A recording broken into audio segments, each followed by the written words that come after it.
Hey spider fans, welcome back to the channel. Good to see you again. How's it going? Happy Friday, most importantly. How am I doing? Well, last night, not such a great night. Found out that my Hysterocrates gigas female has abandoned her egg sac, which is a bit of a shame. Also found out that my Tapinocenius cupreus female has eaten her egg sac. Very much a shame. And sadly, this morning, despite my efforts, my Orphnaceous species Cebu small sling has passed away from dehydration, which is very sad. Very annoyed with myself that I let that happen, but actually with the burrowing species, sometimes it's just not really easy to see if they're getting enough moisture. These things happen, but it's not nice when they do, so that is a shame. But more recently, my 3 Eurycantha calcarata stick insects have all matured. So what I wanted to do was share some of the footage of the first female when she was molting. I took quite a lot of footage of that. Just a crazy thing to see. Aren't we lucky as invert lovers that we can witness these kind of insane alien style occurrences, you know, an animal pulling itself out of its skin that ends up looking like it's got 12 legs or whatever. So cool. Really lucky to see that, and an amazing thing to watch. Like, one of my favorite things is watching phasmids, any kind of stick insect molt, because they just they split along the back and they fall out of the skin and they're attached, like, I don't know, it's crazy. And watching their spiracles, which is the tubes they use for breathing in the side of their body, they kind of invert, so they look like they're suspended on strings like a puppet. It's so cool. So I've sped some of the footage up, so it's twice as fast, just because otherwise this would be a really long, boring video. But hopefully there's enough there for you to enjoy. I think it's worth leaving enough footage in just so you can see the kind of struggle of it, because it's not so easy for them to get out of their molts. I find that really interesting. If you get bored, skip to the end, you know. But yeah, for me, I just watching the whole thing's really cool. So yeah, now I have 3 adults, a male and 2 females. So I'm really excited about having eggs in the relatively near future to keep and give to people and sell, and that'll be really nice, you know, completing the cycle. So yeah, obviously those of you who are waiting for more Tarantula Cave on tour footage will have to wait a bit longer. There is a lot to edit, I promise you, but a lot of great things coming. But in the meantime, I hope you enjoy this.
So as I said, I've had to speed up some of the footage just to save this from being a 45-minute long video.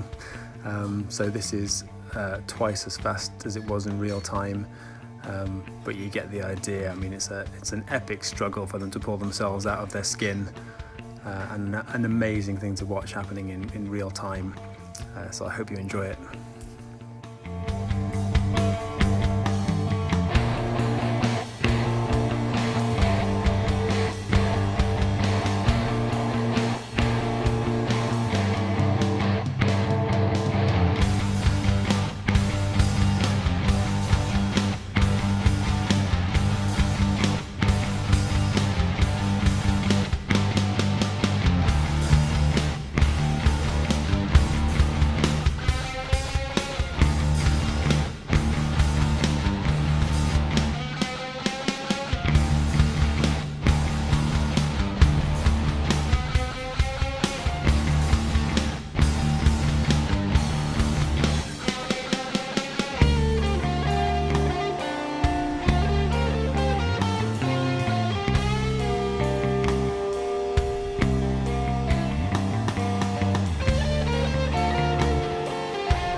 this is the point when she started to pull her antennae out from the old skin. It's amazing they don't break their antennae off doing this, because you can really see the amount of effort it takes to just to pull them out ever so slowly. They do it so carefully, and it's almost as if everything's designed to hold the old antennae in place so they can be straight, so when they pull the new antennae through, they don't break. I was holding my breath for most of this.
literally waited so long to try and catch the moment for when both antennae came out, because she was obviously struggling so hard to get them both out, and I thought, oh, it'd be great to just catch that moment of release.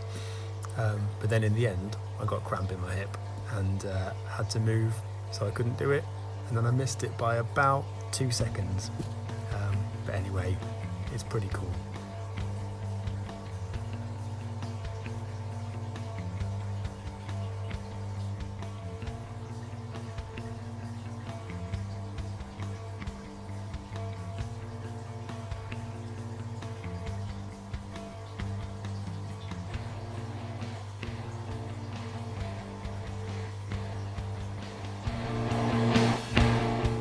This is the second female pulling out of her skin. She chose to mount herself on the side of the enclosure rather than on the top, but you can see where her tarsi, the hooks on her feet, are sticking into the net to hold her in place. It's amazing they don't fall out.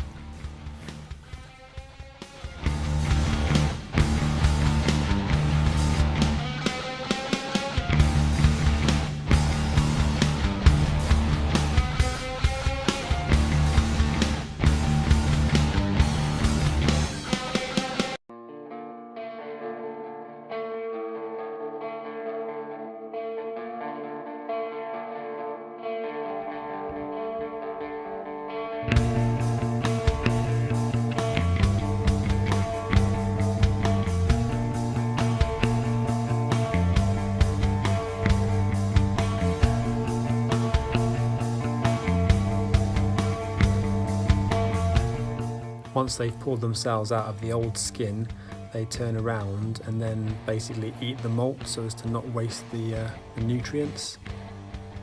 This is the male. I missed him molting, so I didn't get to film or photograph any of that, but I wanted to share him because he is so dark in colour and absolutely gorgeous. Thanks for watching, guys. Really appreciate all the support. I really loved all of you who said hi in the last video. That was just really nice. It's great to know you're out there. I know you are. I mean, I know you are, but sometimes it's just nice to say hi, isn't it? And I got some great comments, which is lovely. Nice of you to welcome me back into the UK and back to the channel, back to posting more regularly, hopefully. That's lovely. And if you're new, obviously, please subscribe. I'm not going anywhere in the near future, so there will be more content, great content from the recent holiday. Yeah, stay tuned. Catch you in the next one.